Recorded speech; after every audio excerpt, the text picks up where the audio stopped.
I'd like to welcome all of you here to celebrate this evening as we kind of honor and celebrate the old Swedish baseball player Swat Ericsson, and welcome his family that is represented here this evening. As part of our program, I'm going to turn it over to Randy Anderson.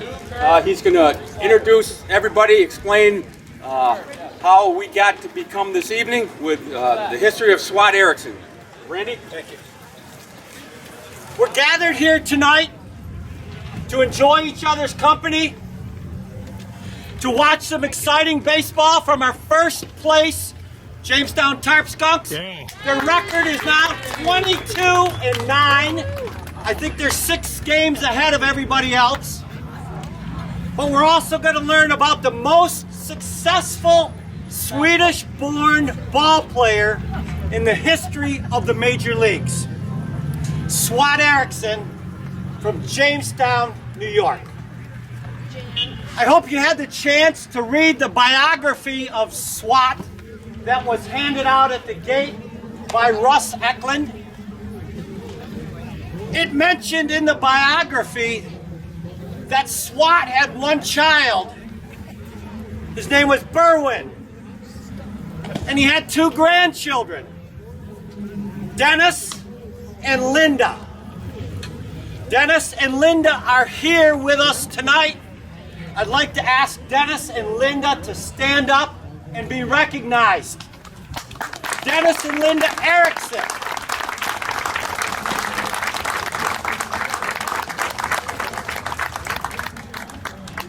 As I mentioned, their father was named Berwin. He was also called Swat Jr. for obvious reasons. Like his father, he was a baseball player. Like his father, he was a pitcher. In fact, Swat Jr. played baseball right there in that stadium in 1942, and then after the war, in 46 and 47, he played for the Jamestown Falcons. A lot of us old people are shaking our heads. Yes, Jamestown Falcons. Back when this place was called Municipal Stadium. More shaking of the head of old people. Very, very good. When his professional career ended, Swat Jr. played a lot of semi-pro baseball in the Jamestown area. His daughter Linda donated one of the uniforms that Swat Jr. played in during his career. This would be the late 40s, early 50s. This was when he was playing for Blystone Mattress. Do we remember Blystone Mattress? Yeah, we do. You've got to come up and see this later. This thing is wool. Wool. Not the stuff these guys are playing in today, but wool. Can you imagine wearing a wool uniform in the middle of summer? Yes. It's hard to imagine. The other interesting thing, this is the glove that Swat Jr. wore when he was playing. This is about 1/3 the size of the gloves these guys are wearing out in the field today. How he caught anything with this glove is beyond me.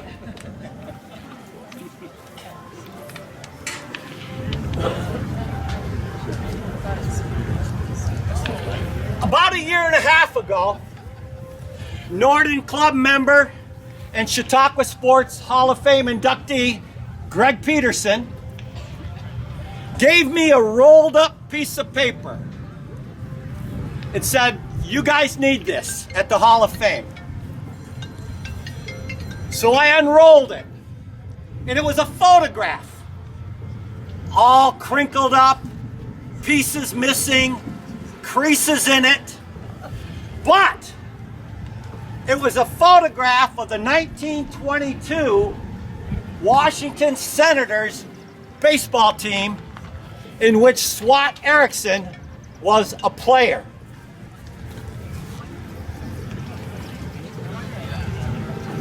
what it looked like after we unrolled it and glued it all down. In that picture, we recognized, I mean mostly Greg recognized that there were other famous baseball players in that photograph, 4 of whom are inductees of the Cooperstown National Baseball Hall of Fame. That would be Walter Johnson, Sam Rice, Bucky Harris, and Goose Goslin. Well, that was the easy ones. But who's everybody else? We don't know. You can look up online and you can find rosters of the team. Norden. No. You're no, I'll talk to you later.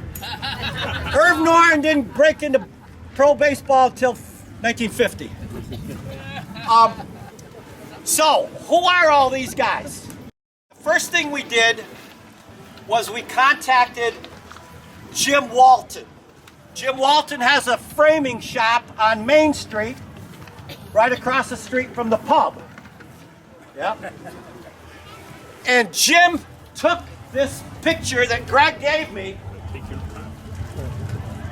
and he had it digitally repaired. All the pieces that were missing, he had somebody that could recreate those missing pieces and put them back in there. Then he blew it up, enlarged it, and framed it. That's what you see down at the bottom. That thing is perfect. You would never know that that thing had been digitally restored. But now we still got the issue of who are these guys in this picture? So we sent the picture to the Society of American Baseball Researchers. They're an organization of baseball historians in Phoenix, Arizona. I asked for their help. 3 days later, they send me back all the names. They knew everybody. I guess when you're a baseball historian and your sole job is to collect pictures of baseball players, you can pull that off.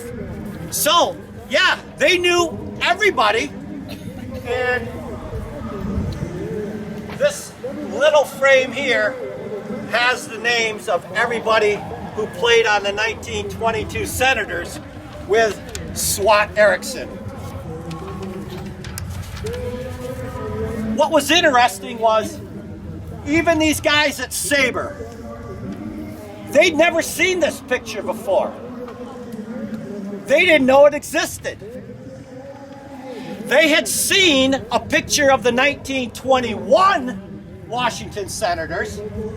In fact, Linda Erickson has a picture of the 1921 Washington Senators, but they had not seen the 1922 team, so they were really happy to get that from us.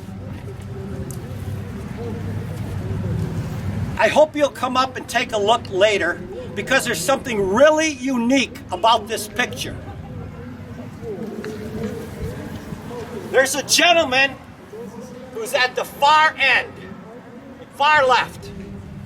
His name is Nick Altrock. He was the third base coach of the Washington Senators in 1922. If you look at the guy on the far right of that picture, you'll also see Nick Altrock, the same guy. He's on the far left and he's on the far right. He was known as a prankster, a guy that loved to pull gags. So how the heck did he do that? How did he get on both ends of a picture? Anybody? Anybody? Well, back in the day, the photography was here, here, here, stitch the pieces together and make a panorama. So when Nick was standing at the far left, getting his picture taken, and now he's on the far right. That's the story of Nick Altrock. At this time, I'd like to ask Dennis and or Linda, hopefully both, to come forward and just give us one really good family story about your grandfather, Swat Ericsson, the greatest Swedish-born baseball player of all time. So come on up, Dennis. Remember, we had baseball games in the neighborhood, and usually you'd have to wait till a hayfield was cut down, and it was kind of like a sandlot game where a lot of kids got together, and my grandfather would be out there and giving tips, and not just pitching, but if you weren't keeping an eye on the ball, he'd get after you for that, and just a lot of little things like that is what I remember the most. One of them, anyway. Yeah. How about you, Linda? What do you remember about your grandpa? Well, I wasn't old. I don't think I was born yet, but he made a backstop. He could practice pitching, and he'd throw it against the backstop, and he had a trough that went back, so it's an automatic ball return. Swedish ingenuity. So, Greg Peterson has a great question for the two of you. All right, I know this for a fact that we know your grandfather Swat and the Norden recently told us that the greatest Swedish-born pitcher. We also know that he had a relationship with Walter Johnson. Do you want to talk about how that manifested itself? Go ahead. Well, I had a leak in my roof, and I had to crawl up in the attic, and you have to get this ladder down from behind the chimney. And while you're up there, you got to throw everything down you can, because it's a real pain to get up and back. And I found Walter's jersey. And I think I had his pants, but I wasn't smart enough to know whose they were. So that was interesting. Well, to me, from an outsider's perspective, you have somebody named Ericsson who plays on the team with the greatest pitcher of all time, Walter Johnson, and they had a relationship such that he, the greatest pitcher of all time, would give to your grandfather his jersey. That, to me, is an amazing story. Yeah. Didn't know it was his jersey for a long time. Didn't look at the the writing in the collar for probably 2-3 years. And you let me touch it once. I remember that. Yes, you did. Well, thank you, Linda. Thank you, Dennis. That photograph will be hanging on the wall at the Hall of Fame. Okay, thank you very much.